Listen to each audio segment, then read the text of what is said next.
우리 하나님의 말씀 먼저 보도록 하겠습니다. 하나님의 말씀은 요한계시록 5장 5절에서 6절까지의 말씀입니다. 계시록 5장 5절에서 6절까지의 말씀, 우리가 한 목소리로 합독하겠습니다. 장로 중에 한 사람이 내게 말하되 울지 말라, 유대 지파의 사자 다윗의 뿌리가 이겼으니 그 두루마리와 일곱인을 떼시리라 하더라. 내가 또 보니 보좌에 내 생물과 장로들 사이에 한 어린 양이 서 있는데 일찍이 죽임을 당한 것 같더라. 아멘. 이 요한계시록 이 5장을 이렇게 보면 이 두루마리가 나오고 거기 이제 처져인 인이 나옵니다. 이 사도 요한이 이 반모섬에서 환상 가운데 하나님께서 이제 이런 환상을 보여주시는데 이 두루마리가 있는데 이 두루마리 안에 있는 내용이 너무 궁금한 거예요. 그런데 이 두루마리가 이것을 뗄 만한, 이것을 열어볼 만한, 이것을 열기 위해서는 어마어마한 좀 권능이 있고 이것을 열 만한 자격이 있고 이러한 분이 필요한데, 이 사도 요한이 볼 때는 그 어느 누구도 이것을 열 수 있는 그 정도의 자격을 갖춘 그런 이가 없는 것입니다. 하나님께서 이 두루마리를 이렇게 들고 계신데, 그런데 이제 여기서 위로하는 이 장로의 목소리가 들립니다. 울지 말아라, 이것을 여실 분이 계시다. 그러면서 우리 주 예수 그리스도, 유대 지파의 사자 다윗의 뿌리가 이겼으니 그 두루마리와 일곱인을 떼시리라, 이렇게 말씀을 하면서 사도 요한이 기쁜 마음으로 이렇게 바라봤을 때에 이 그 보좌와 내 생물과 장로들 사이에 한 어린 양이 서 있는데 일찍이 죽임을 당한 것 같은 그 어린 양, 즉 오늘 이 말씀에서 우리가 잘 아는 그리스도를 이 사자와 어린 양에 비유하는 이 모습이 동시에 다 등장하는 것을 우리가 볼 수 있습니다. 오늘 이 말씀을 우리가 다시 한번 살펴보면서 하나님께서 우리에게 주시는 그 은혜는 무엇인지 우리가 나눠보도록 하겠습니다. 첫 번째로 여기에서 나오는 것처럼 그리스도는 사자이신 분이십니다. 이 사자, 이것은 바로 라이언, 우리가 말하는 흔히 동물의 왕이라고 부르는 그 사자를 의미합니다. 유대 지파의 사자, the lion of the tribe of Judah, 이렇게 선포가 되는데 이 창세기 49장에 야곱의 예언에 이 뿌리를 두고 있다고 볼 수 있습니다. 이 유다에 대한 예언을 할 때에 그는 이제 사자와 같아 가지고 자기가 진 것을 이제 움켜쥐리라, 이렇게 해 가지고 나옵니다. 이 예언대로 이 예수 그리스도께서는 사자로 오시는데, 이 사자는 왕위를 우리가 잘 알듯이 뜻합니다.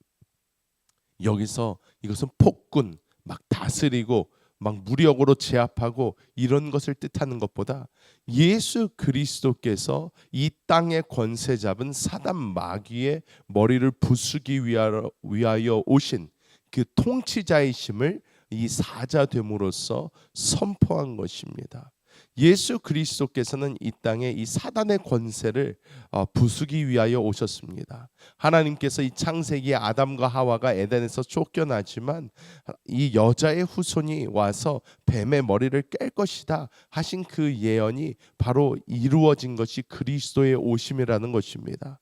때문에 이 그리스도 예수로 말미암아 우리는 이 사단 마귀의 권세에서 자유함을 얻게 된 그 놀라운 역사가 우리에게 일어나게 된 줄 믿습니다.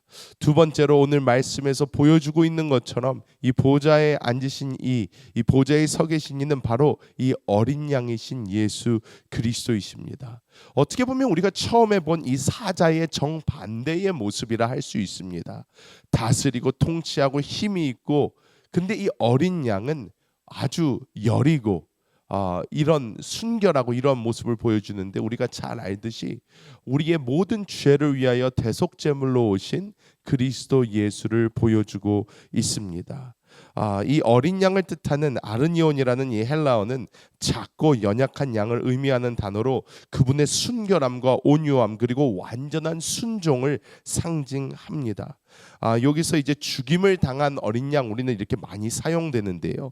이 죽임을 당했다라는 이 표현은 그냥 죽었다, 누군가 죽였다 이런 의미보다는 제물로서 드려진 희생의 그 모습을 우리에게 정확하게 보여주고 있습니다. 이 어린 양이신 그리스도 예수는 십자가에서 우리 온 인류의 죄를 대신 지시고 우리를 위하여 이 놀라운 생명을 우리를 위하여 바치신 줄 믿습니다. 이 어린 양의 희생으로 말미암아 이 우주에 있었던 첫 번째 사단의 문제가 해결이 되고 두 번째로 죄의 문제가 온전히 해결이 되었습니다. 죄로 인하여 하나님으로부터 단절될 수밖에 없었던 이 사람은 어린 양의 이 희생으로 말미암아 다시 하나님과 만날 수 있는, 하나님과 하나 될 수 있는 그 놀라운 길이 열리게 되었습니다. 우리는 이러한 그 희생을 통하여 하나님의 놀라운 사랑과 은혜를 마음껏 누리게 된 줄 믿습니다.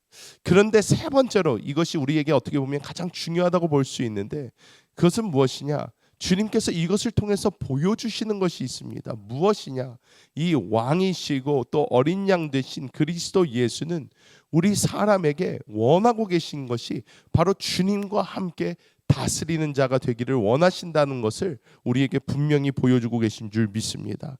요한계시록 2장 26절에서 27절, 20장 4절 이 모든 것은 우리에게 계속해서 말씀해주고 있는 것이 이긴 자들은 주님과 함께 다스릴 것이다 라는 것을 우리에게 계속해서 말씀해주고 있습니다. 많은 사람들이 예수 믿고 구원받는 것이 끝처럼 그렇게 이야기합니다. 여러분 결코 그렇지 않습니다. 예수 믿고 구원받는 것은 시작입니다. 이것은 굉장히 중요합니다. 이거보다 더 중요한 게 없을 수도 있습니다. 하지만 이미 구원받은 하나님의 백성이라면 이미 구원받은 하나님의 백성은 이긴 자가 되기 위해 살아야 합니다.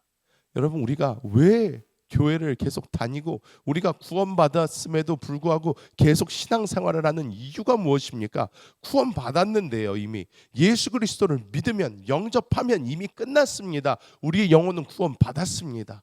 그런데 우리가 왜 계속해서 교회 나오고 왜 계속해서 신앙생활 하냐는 것입니다. 이것은 단지 뭐 이렇게 교회를 매주 나오지 않으면 내가 계속 교회를 뭐 다니지 않으면 우리가 신앙생활 하지 않으면 하나님이 우리에게 구원을 주지 않으신다 이런 것 아닙니다. 우리가 계속해서 신앙생활을 하고 우리를 계속 하나님께로 돌리는 그 이유는 우리가 그리스도 예수의 장성한 분량까지 이르러 주님과 함께 이 천년왕국 동안 다스리는 자가 되기 위하여 우리는 이 길을 걷고 있는 줄 믿습니다.